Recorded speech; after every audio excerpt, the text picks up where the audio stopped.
Yo, what up? Ogechi here, aka Oaghaji, and I'm back with another review.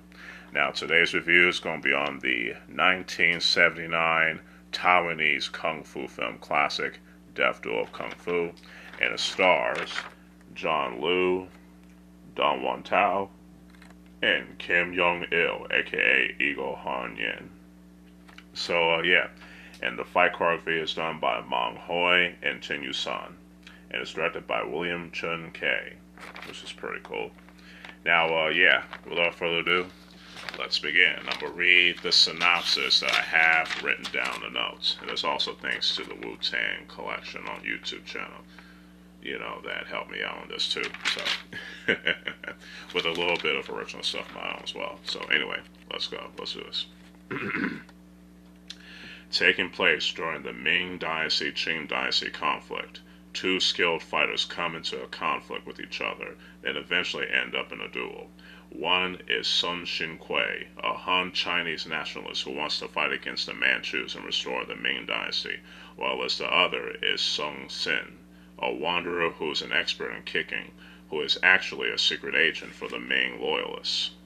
After some double crosses, the duo joined forces to fight the mighty Manchu fighter, To Ku-Long, and stop his forces from reaching Taiwan.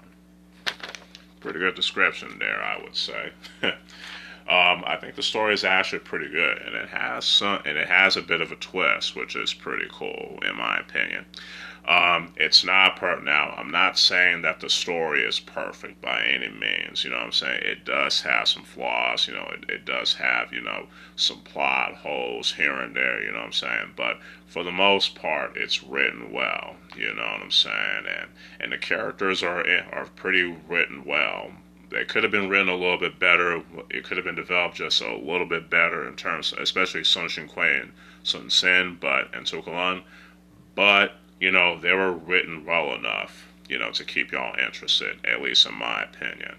The cast all did their job, especially, John Liu as Sun Shin, Wan Tao is Sun Xin Kui, and Kim Yeong-Il, aka Eagle Han Yin, is Tu Long. They all did a fantastic job in their roles, you know what I'm saying?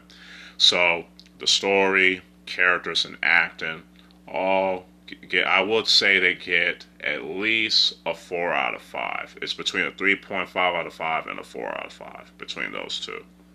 Now, the action in this film is awesome. Some awesome classic kung fu and some awesome, some boot action, you know what I'm saying? A lot of kung fu films will say the word boot.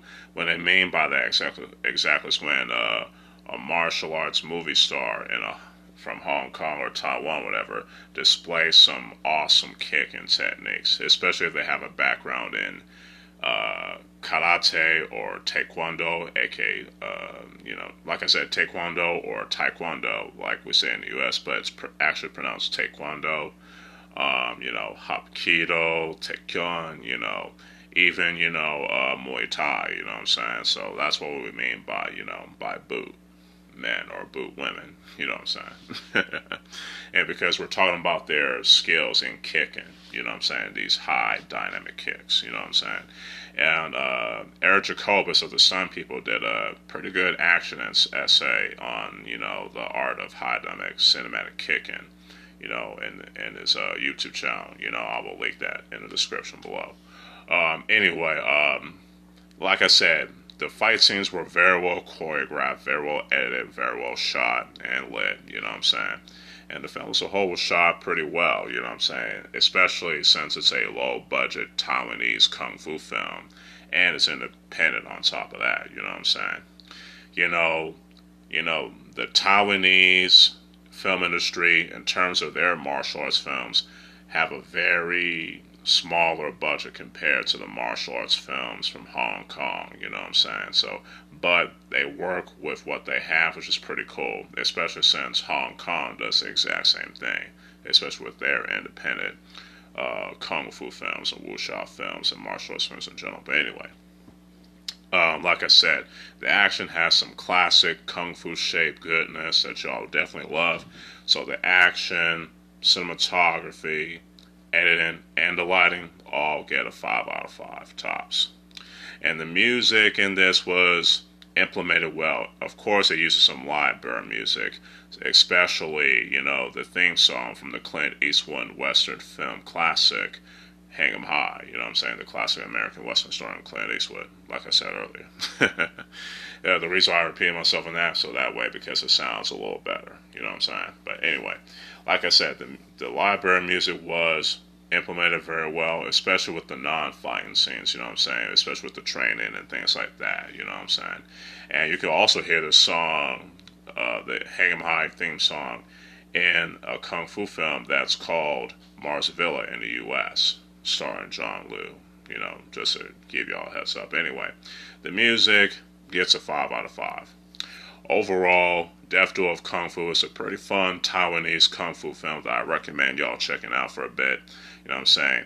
It does have its flaws in its story, but but it makes up for it with its characters and its fight scenes. You know what I'm saying? So this film gets like a 3. It's between a 3.5 out of 5 and a 4 out of 5. You know what I'm saying? Hopefully y'all enjoy this review. Let me know what y'all think about Death Duel of Kung Fu in the comments below if y'all watched it already. If y'all like this video, y'all can like it, share, subscribe, hit that notification bell to keep y'all updated on the uploads. Y'all can also follow me on my other social media accounts, and stay tuned for more other reviews and more other videos along the way. So with all that said, hope you enjoy the rest of your night.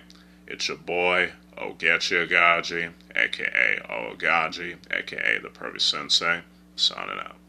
Peace.